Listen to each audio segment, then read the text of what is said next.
Bom dia a todos os presentes. Primeiramente, peço desculpas por não estar presente presencialmente nesse evento, mas por motivos profissionais intransferíveis que coroam o sucesso da TLCB AB Law Alliance, não pude chegar a tempo a Portugal. Eu sou Fernanda Garcia, sou advogada brasileira, nascida na cidade de Juiz de Fora, associada da TLCB Advogados, residente na cidade do Porto há mais de 3 anos. Sou inscrita na Ordem dos Advogados do Brasil e também na Ordem dos Advogados de Portugal. Minha área de especialidade é a internacionalização de empresas estrangeiras para o mercado brasileiro. É com imenso prazer que nessa 4ª edição do Café com Lei, cuja temática é o investimento estrangeiro no Brasil, abordarei os seguintes temas: o ambiente de negócios no Brasil, panorama social e econômico e como investir no Brasil, tipos societários, constituição de empresas por estrangeiros e obtenção de vistos. Começamos então agora pelo ambiente de negócios no Brasil. O Brasil é hoje um dos países mais atrativos para a realização de investimento estrangeiro. Como a 6ª maior economia mundial e um dos mercados consumidores em maior expansão, esta potência emergente hoje é um dos mercados mais procurados por empresários de países como os Estados Unidos da América, Alemanha, França e demais membros do BRIC, para investimento direto, ou seja, abertura de empresa em solo brasileiro. E não obstante a complexidade do mercado, cada dia mais vê-se casos de sucesso e empreendedorismo estrangeiro no Brasil. Contudo, importante dizer para aqueles que queiram obter sucesso em seus investimentos no Brasil, o necessário e minucioso planejamento jurídico e empresarial do negócio a ser instalado, a preparação de profissionais para a correta negociação com o empresariado local após a escolha do local eleito para a abertura da empresa, a melhor estrutura de investimento que irá ser utilizada, a elaboração concisa e concreta de business plan adequado e a ciência de que o investimento no Brasil requer tempo, aporte de recursos consistentes e duradouros, estabelecimento de redes de contatos e parcerias sólidas e principalmente conhecimento constante do mercado. O Brasil é uma democracia sólida, de regime presidencialista. Oficialmente, é chamado de República Federativa do Brasil. Com aproximadamente 200 milhões de habitantes, é o maior país da América Latina e o único a falar em todo o território americano o idioma português. A principal legislação brasileira e base de todo o ordenamento jurídico do Brasil é a Constituição da República Federativa do Brasil, promulgada em 1988. Ela é conhecida como a Constituição Cidadã, preza por base pelos direitos e garantias fundamentais da população. O Brasil é dividido em União, 26 estados e Distrito Federal, e os municípios. O estado é dividido em 3 poderes, quais sejam o executivo, o legislativo e o judiciário. A moeda em circulação no Brasil é o real, sendo que o câmbio médio do último ano é de R$ 2,50 para €1. O salário mínimo vigente no Brasil é de R$ 675 e é reajustado anualmente. No material que eu preparei para vocês e que está disponível aí no evento, apresento o Brasil em número e mais de 57 bons motivos para se investir no Brasil. Vale a pena conferir, ok? Se vocês não receberam esse material, pode me solicitar por e-mail, que após a realização do evento a gente manda para vocês. O Brasil é um país de muitas oportunidades e com um mercado interno aquecido e em franca expansão. Entretanto, são muitos os obstáculos que os empresários estrangeiros encontram pelo caminho. Dessa forma, como se preparar para a entrada no mercado brasileiro? Vamos começar? Bem, o empresário deve estudar muito o mercado antes de decidir e ter em consideração que não é um mercado de fácil penetração. Tem que planejar com rigor o negócio e atender à diversidade jurídica, legislativa, fiscal, cultural entre os vários estados. Conhecer a legislação laboral, atendendo às diversas categorias de vistos obrigatórios. Não esquecer a consulta ao cadastro de fornecedores antes de firmar qualquer negócio, nomeadamente na busca de informação sobre parcerias. Bem, o Brasil tem um sistema muito inteligente, muito utilizado e seguro, que é chamado SPC e o Serasa. É como se fosse uma lista negra de devedores e que, uma vez inscritos e não adimplentes, eles permanecem nesse cadastro, tá? E outro ponto para se preparar para a entrada, continuando aqui, é obter o visto que lhe permita acompanhar adequadamente seu investimento. Esse é um tópico que nós vamos ver adiante. Ponderar a parceria local, a subcontratação ou compra total ou parcial de uma empresa brasileira para entrada no mercado, o que eliminaria a burocracia e a questão do administrador da empresa, né? Esse é um ponto também que a gente vai ver mais à frente. Analisar e identificar a região mais adequada de seu negócio. Recorrer a um bom advogado ou contabilista, no Brasil contador, para acompanhar o negócio desde o início até o fim. Lembrando que é importante o acompanhamento em ambos os países. Identificar bem o segmento-alvo, lembrando-se sempre da dimensão continental do país. Dentro do território brasileiro, cabem com folga mais de 27 países europeus. Então, há que se atentar para isso, porque é muito grande, muita gente.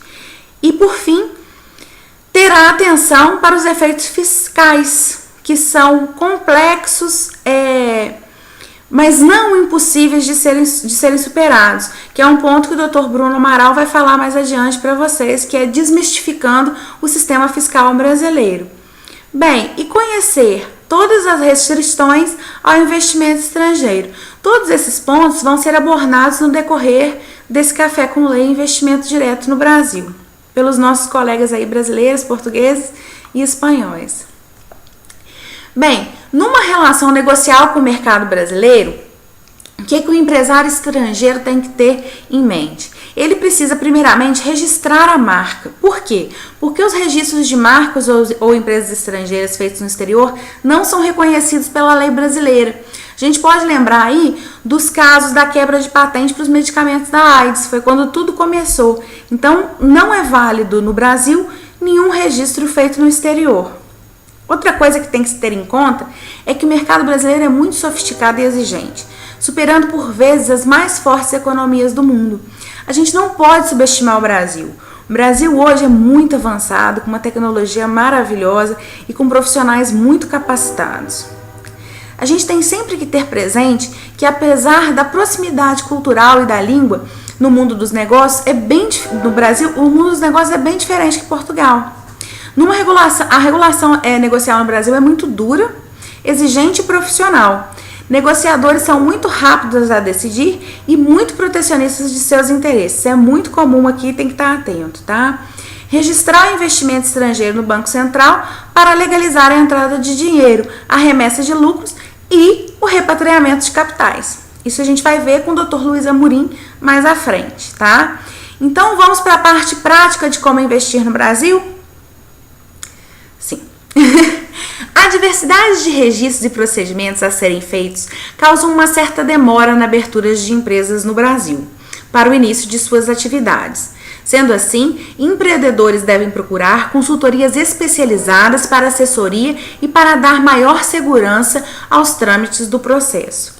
Como regra geral, as principais etapas a serem obedecidas e planejadas pelos investidores individuais e empresas em abrir filiais no Brasil são as seguintes: 1. Documentação para pessoas naturais ou contrato de sociedade para as empresas. 2. Constituição da empresa e registro nos órgãos públicos brasileiros. 3. Abertura de conta corrente bancária e capitalização da empresa. O tempo médio para concluir as etapas acima é de aproximadamente 90 dias.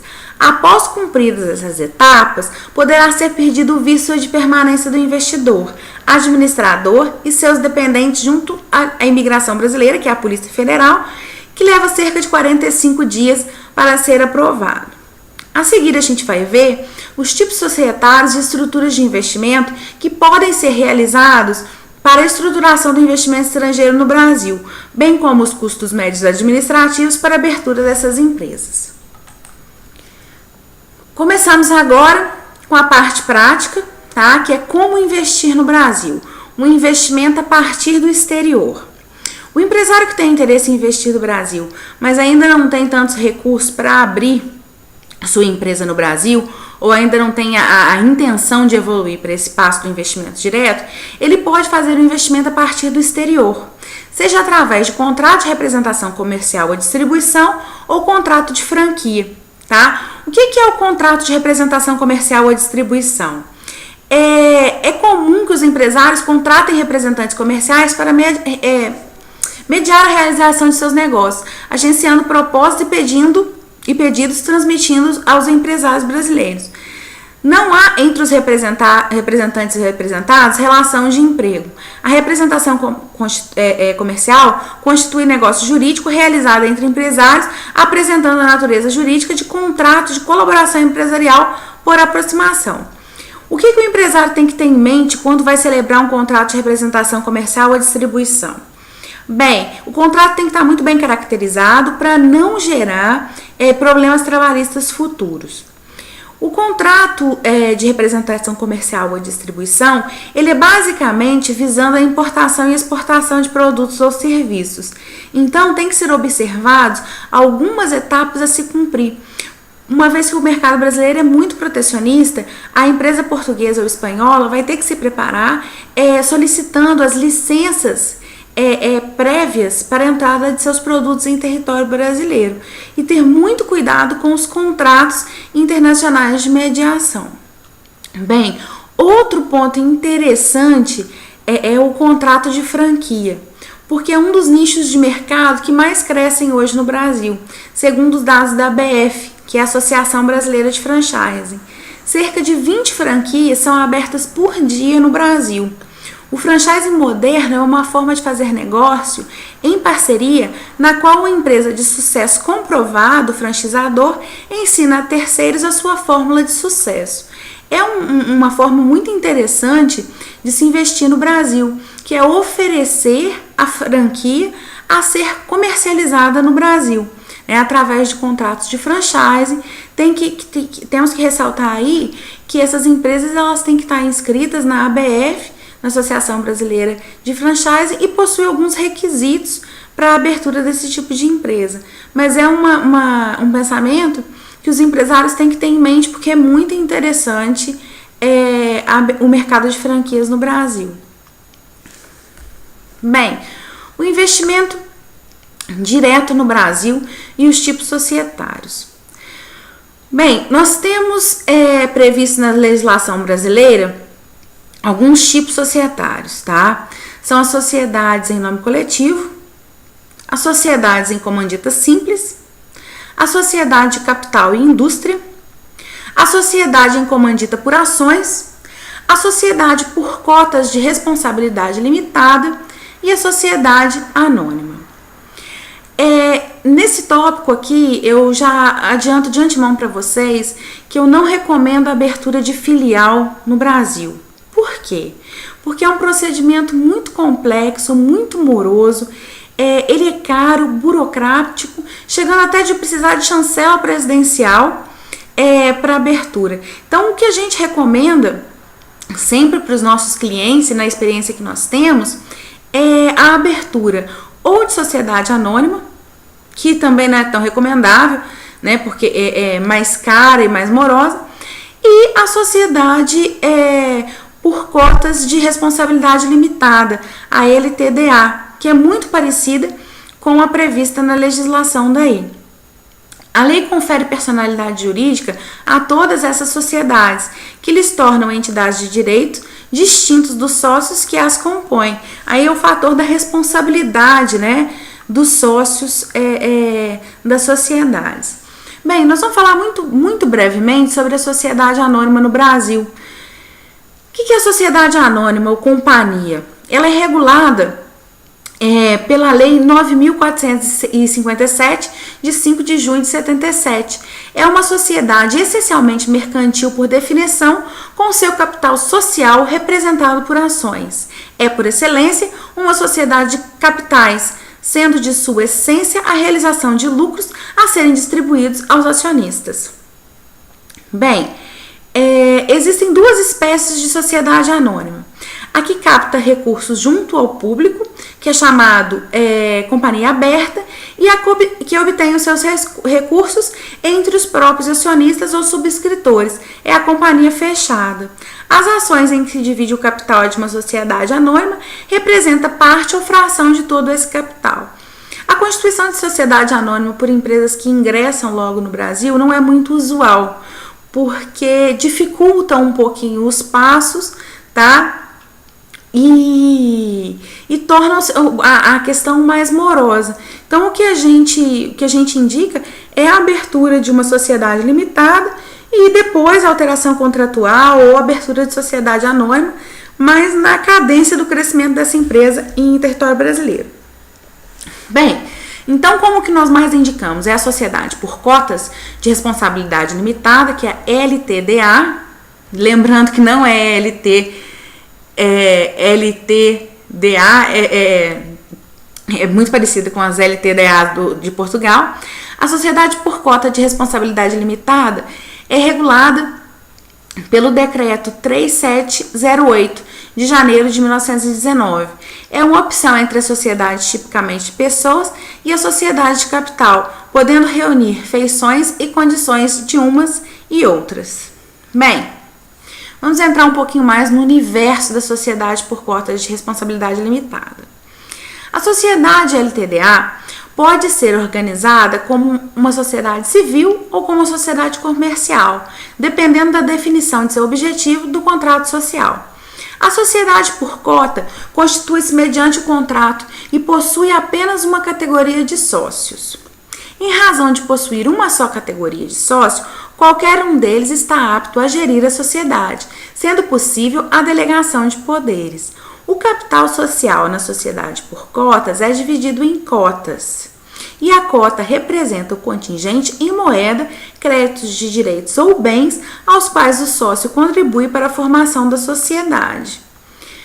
Exige a pluralidade de sócios, é requisito fundamental a pluralidade de sócios, não podendo ser uma só pessoa. Admite sócio estrangeiro, pessoa física ou jurídica. Não há reserva de denominação na junta comercial. Estrangeiro sem visto de permanência não pode ser administrador, mas é importante dizer, pode ser sócio, tá? Não exige a participação de sócio brasileiro.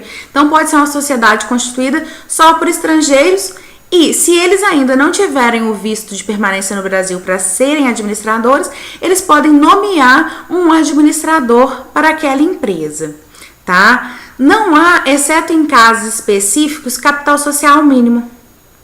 Há necessidade de registro na junta comercial, prefeitura, que é a inscrição municipal, no estado, que é a inscrição estadual, na União, que é o cadastro no CNPJ, que é o Cadastro Nacional de Pessoa Jurídica, no INSS, que é mais ou menos como a Segurança Social, o FGTS, que é o Fundo de Garantia por Tempo de Serviço, e no Banco Central. Também, dependendo da atividade, exige a obtenção de registros específicos, como é o caso do radar para empresas que importam, que é o Siscomex, o INPI, a Anvisa e o Ministério da Agricultura, Pesca e Abastecimento. A gente recomenda que desde já seja feita a filiação ao sindicato patronal, para que sejam já conhecidas pela empresa as regras que irão ditar as relações trabalhistas, né? O prazo mínimo para a conclusão do processo de abertura de uma empresa no Brasil é de 90 dias. E o custo médio para a abertura, numa perspectiva de todos os estados brasileiros, é de R$ 2.500. Bem, mais uma vez a gente diz que não recomendamos a abertura de filiais no Brasil por ser um processo burocrático e moroso, dependendo até da outorga presidencial. Bem, outro meio interessante de se pensar são as joint ventures. O que são as joint ventures ou consórcios? é a participação, compra de partes de empresas brasileiras já constituídas por empresas estrangeiras ou por estrangeiros. São parcerias muito interessantes que podem ser muito lucrativas. Também há que se pensar que há necessidade de um conhecimento muito prévio e muito sólido do parceiro comercial no Brasil. É um processo fácil, não moroso, e qualquer empresa estrangeira ou estrangeiro pode participar desse processo. Não há problema. Gostaria de frisar para vocês que eu disponibilizei um material aí no evento que elenca todos os procedimentos legais por etapas e custos, com ilustrações e gráficos de todo o processo de investimento direto no Brasil. Caso você não tenha recebido o seu, por favor, me solicite por e-mail que eu terei todo o prazer em reencaminhar, ok? Bem, para finalizar o nosso tema, vamos falar do visto permanente, que é o visto de investidor. Todo investidor estrangeiro que tem interesse em um visto permanente de residência no Brasil pode adquiri-lo através de um investimento mínimo de R$150 mil em qualquer atividade produtiva em território nacional. O recurso empregado deve ter origem estrangeira e ser devidamente registrado no Banco do Brasil e Banco Central. Esse procedimento vai ser visto também no painel que será explanado pelo Dr. Luiz Amorim Teixeira, que fala sobre a regulação de entrada e saída de recursos do Brasil. Se o investimento for inferior a R$150 mil, existe uma flexibilização aí na lei que o requerente deve apresentar um projeto de investimento que firma o objetivo de criar pelo menos 10 novos empregos para brasileiros, tá? Essa requisição deve ser apresentada ao Conselho de Imigração, que pode, em certos casos, conceder o visto. Mas isso depende de apreciação administrativa. Bem, a abertura de conta por estrangeiro no Brasil, ela não é muito simples, como aí na União Europeia. A legislação brasileira permite, sim, a abertura de conta bancária comum, em moeda nacional, por estrangeiros, só que com as seguintes condições. Tem que ser pessoas físicas estrangeiras portadoras de visto permanente e que possuem a RNE. O que é isso? É o Registro Nacional de Estrangeiro, tá? Que é uma carteira que é dada ao estrangeiro que tem visto no Brasil. Ou pode ser também pessoas físicas estrangeiras portadoras de visto temporário há mais de 12 meses no Brasil, ou pessoas físicas estrangeiras portadoras de visto temporário desde que ingressam no país já com o vínculo empregatício. O vínculo empregatício através de visto será abordado pelo Dr. Luiz Couto na palestra que versa sobre o direito laboral no Brasil. E por fim, mediante visto de investidor. Obviamente, ele vai fazer a transação, esse dinheiro vem para o Brasil, ele abre a conta e aí ele pode operar normalmente. Bem, espero nesse breve espaço de tempo ter sido útil e conseguido transmitir com clareza os principais aspectos de minha temática. Eu estarei de volta a Portugal na segunda quinzena de julho e estarei à disposição de todos. Agradeço imensamente pela atenção e espero encontrá-los em breve. Fiquem à vontade, por favor, para entrar em contato comigo pelo meu e-mail, que é fernandagarcia@tlcb.pt, ou então o meu Skype, que é fernandagarcia2712. Desejo a todos muito sucesso e bons negócios. Agora, fiquem com a presença de meus ilustres colegas portugueses e brasileiros. Um abraço, tchau, tchau.